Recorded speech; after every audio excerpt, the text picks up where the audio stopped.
Good morning. हर घर पाठशाला कार्यक्रम में आपका फिर से स्वागत है। जैसा कि पिछले सत्रों में हमने 3 महाद्वीपों में जो साम्राज्य फैला हुआ था यानी कि रोमन साम्राज्य के बारे में बात की थी, और इसी चर्चा को आगे बढ़ाते हुए आज हम तीसरी शताब्दी के बारे में बात करेंगे। तीसरी शताब्दी में कुछ ऐसा हुआ जिससे रोमन साम्राज्य के अस्तित्व पर ही खतरा आ गया। ऐसा लगता था कि ये महान साम्राज्य विखंडित हो जाएगा, लेकिन इस पर किस प्रकार काबू पाया गया, किन शासकों ने कार्य किया और ये संकट क्या था, इसी की चर्चा आज हम करने वाले हैं। तो इसका प्रारंभ हम करते हैं संकट से। तो इन संकट के कारणों को जानते हैं। पहले कुछ मुख्य कारण। सबसे बड़ा कारण था जिससे रोमन साम्राज्य का कुछ हिस्सा जो है वो आक्रमणकारियों ने आक्रमण करके जीत लिया, और इसमें प्रमुख था ईरान का ससानी वंश। तो हुआ ऐसा था कि 224 ईस्वी में ईरान में एक नया वंश आया, ससानी वंश, और इन्हीं के ही एक शासक थे शापुर प्रथम। इन्होंने पूर्वी रोमन साम्राज्य की जो राजधानी थी एंटियोक, उस पर अधिकार कर लिया। और क्योंकि अराजकता फैली हुई थी तो बहुत सी जो जर्मन मूल की जनजातियां थी या फिर कहीं बर्बर जातियां थी, इन्होंने भी रोमन साम्राज्य पर आक्रमण शुरू कर दिए, और काफ़ी जो हिस्सा है वो रोमन साम्राज्य का अपने राज्य में मिला लिया। साथ ही अर्थव्यवस्था पर भी इससे बहुत बुरा प्रभाव पड़ा। और अगर हम बात करें राजनीतिक स्थिति की, तो जैसा कि आप देख रहे हैं कि 47 वर्षों के अंदर 25 सम्राट सिंहासन पर बैठे, यानी किसी का कार्यकाल 1 वर्ष, 2 वर्ष, कई तो 1 वर्ष भी पूरा नहीं कर पाए। और ये जो शासक सत्ता हथियाते थे या सत्ता में आते थे, तो इसके लिए वो सेना की सहायता लिया करते थे। जैसे ही गद्दी पर बैठते तो सेना की सुविधाएं बढ़ा देते, और कोई दूसरे जो उनके विरोधी थे वो फिर से सैनिकों की सेवाएं या फिर उनकी सुविधाओं में वृद्धि करके फिर से शासक बन जाते थे। तो आपसी इनके युद्ध, ये कह सकते गृह युद्ध चले हुए थे। और इन सब का नुकसान क्या हुआ, जो अर्थव्यवस्था थी रोमन साम्राज्य की वो डामाडोल हो गई। उद्योग, व्यापार सब बुरी स्थिति में पहुंच गया। महंगाई बहुत ज़्यादा बढ़ गई। जो आम वस्तुएं थी उनके ही दाम बहुत ज़्यादा बढ़ने लगे। कोशिश की कुछ राजाओं ने नियंत्रण करने की, लेकिन वो ऐसा नहीं कर पाए। और जैसे हमने अभी बात की थी कि बर्बर जातियां जो थी, उनके आक्रमण कई बार तो वो सिर्फ लूट मार करके ही चले जाया करते थे। तो इन सब से लोगों को बड़ी समस्या होती थी। उनका जो सामान्य जीवन है वो अस्त व्यस्त हो जाया करता था। और इसी का फ़ायदा उठाते हुए बहुत से जो प्रांत थे, वहाँ के जो गवर्नर थे, वो भी खुद को स्वतंत्र घोषित कर देते थे, और फिर जो रोमन सम्राट है उनके साथ युद्ध करते। मतलब कुल मिलाकर पूरी जो राजनीतिक व्यवस्था है और आर्थिक व्यवस्था दोनों ही चौपट हो गई, और लोगों का जो जनजीवन है वो भी अब सुखमय नहीं रहा। साथ ही कुछ प्राकृतिक आपदाओं का भी सामना करना पड़ा रोमन साम्राज्य को। जैसे बहुत से अकाल हुए, और एक महामारी प्लेग फैल गई, और लाखों की संख्या में लोग इसके अंदर मृत्यु को प्राप्त हुए।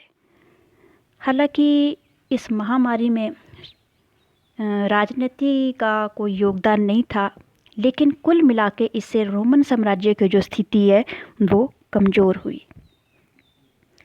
काफ़ी वर्षों तक इस तरह चलता रहा।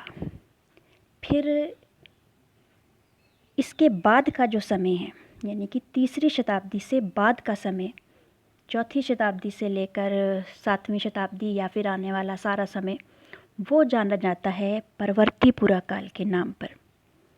और बच्चों, इसमें बहुत से शासक ऐसे हुए जिन्होंने जो रोमन साम्राज्य की प्राचीन गौरव था उसको दोबारा से प्राप्त करने में सहायता की और सफल भी रहे। और अगर इन मुख्य शासकों के बारे में बात करें तो डायोक्लिशियन, कॉन्स्टेंटाइन, जस्टिनियन, इनके नाम महत्वपूर्ण हैं। तो सबसे पहले डायोक्लिशियन की बात करते हैं। इन्होंने 284 ईस्वी में शासन संभाला और ये इस काल के यानी परवर्तीपुरा काल के एक प्रसिद्ध शासक थे। और जब इन्होंने सिंहासन संभाला तो रोमन साम्राज्य, जैसा कि आप अभी जान चुके हैं, बहुत ज़्यादा भयंकर दौर से गुजर रहा था। डायोक्लिशियन ने सबसे पहले जो रोमन साम्राज्य की प्रतिष्ठा थी उसको स्थापित करने के प्रयास किए और इस क्रम में उन्होंने खुद को, जैसे अगस्तस ने किया था, अपने आप को सूर्य देवता घोषित किया और दरबार में बहुत से नियम हैं उनका पालन करवाना शुरू किया। अब साम्राज्य तो बहुत बड़ा था, आप जानते ही हैं, 3 महाद्वीपों में फैला हुआ था। तो डायोक्लिशियन ने नियंत्रण के लिए, क्योंकि बच्चों आप जानते हैं उस समय यातायात के साधन आज की तरह उन्नत नहीं थे, तो उन्होंने क्या किया, पूरे रोमन साम्राज्य को 2 भागों में विभाजित कर दिया। एक का शासन उन्होंने स्वयं संभाला और दूसरे का शासन एक सहायक सम्राट या फिर सीजर उनको दिया। और इससे काफ़ी अच्छा असर रहा नियंत्रण, प्रशासनिक नियंत्रण में भी, और जो बर्बर जातियों के आक्रमण थे या जिस तरह की भी अराजकता फैली हुई थी उन सबको नियंत्रित करने में। और अब आक्रमण जो होते थे आप जानते ही हैं, बॉर्डर से होते हैं, सीमाओं पर होते हैं। तो सीमाओं पर इन्होंने बहुत से किले बनवाए और उन किलों में स्थायी रूप से सैनिक रहा करते थे और जैसे ही कोई आक्रमणकारी आक्रमण करता था तो ये उसका सामना करते थे। अब एक बड़ी समस्या थी अर्थव्यवस्था और महंगाई। महंगाई आप जानते हैं बहुत ज़्यादा बढ़ गई थी। तो इन्होंने क्या किया, 301 ईस्वी में एक आदेश दिया और उसमें जो आवश्यक वस्तुएं हैं, आवश्यक वस्तुएं मतलब जिनकी ज़रूरत प्रत्येक व्यक्ति को होती है, रोज़ होती है, जैसे खाने पीने का सामान, तो उनके जो दाम थे, कीमत थी, उसको निर्धारित कर दिया कि भाई इस दाम से ऊपर कोई भी इसकी बिक्री नहीं करेगा और अगर कोई करता था तो उसको सज़ा दी जाती थी। तो इस कारण लोगों का जीवन थोड़ा सुखमय हुआ, अर्थव्यवस्था भी मजबूत हुई और थोड़ी अराजकता भी कम हुई। और इसके साथ साथ जो भी इन कानूनों का उल्लंघन करता था उसको कड़ी सज़ाएं देनी शुरू की। इन सब से जो स्थिति है काफ़ी हद तक नियंत्रण में आ गई। और इनके जो किए गए कार्य हैं डायोक्लिशियन के, तो इनको अगस्तस के बराबर माना जाता है कि जैसे अगस्तस का स्थान जो रोमन इतिहास में है वही डायोक्लिशियन का है। आगे बढ़ते हैं। अब 306 ईस्वी में कॉन्स्टेंटाइन का शासन आया। ये भी प्रसिद्ध शासक थे और बहुत से कार्यों के लिए इनका आज तक नाम लिया जाता है। अर्थव्यवस्था काफ़ी हद तक तो डायोक्लिशियन ने ही सुधार कर दिया था। इन्होंने और ज़्यादा अर्थव्यवस्था पर ध्यान दिया और व्यापार, उद्योग, इन पर ध्यान दिया, क्योंकि अर्थव्यवस्था की मजबूती व्यापार पर, उद्योग पर, कृषि पर, इन पर निर्भर करती है।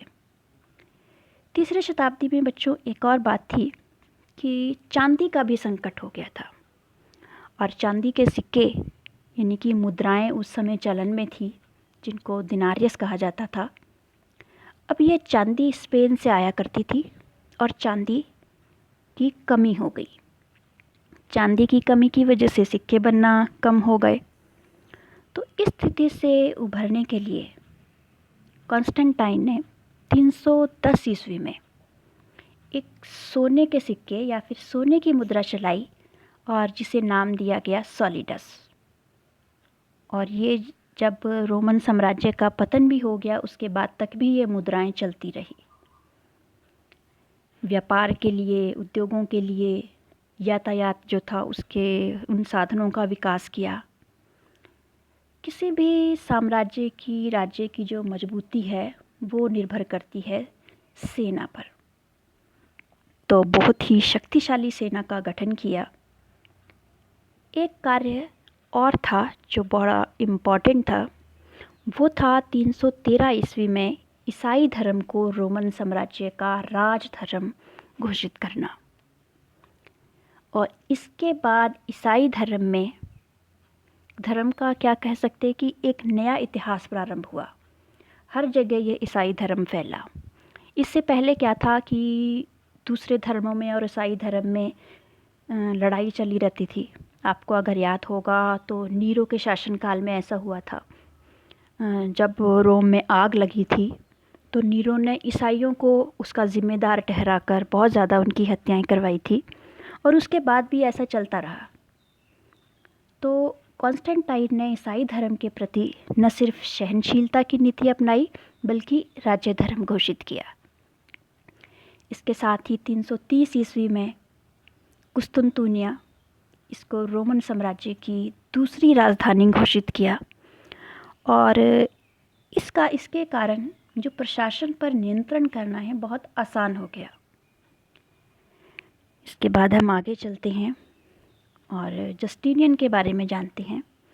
ये भी रोमन साम्राज्य के एक बहुत ही प्रसिद्ध सम्राट थे और इनका शासनकाल रहा 527 ईस्वी से 565 ईस्वी तक।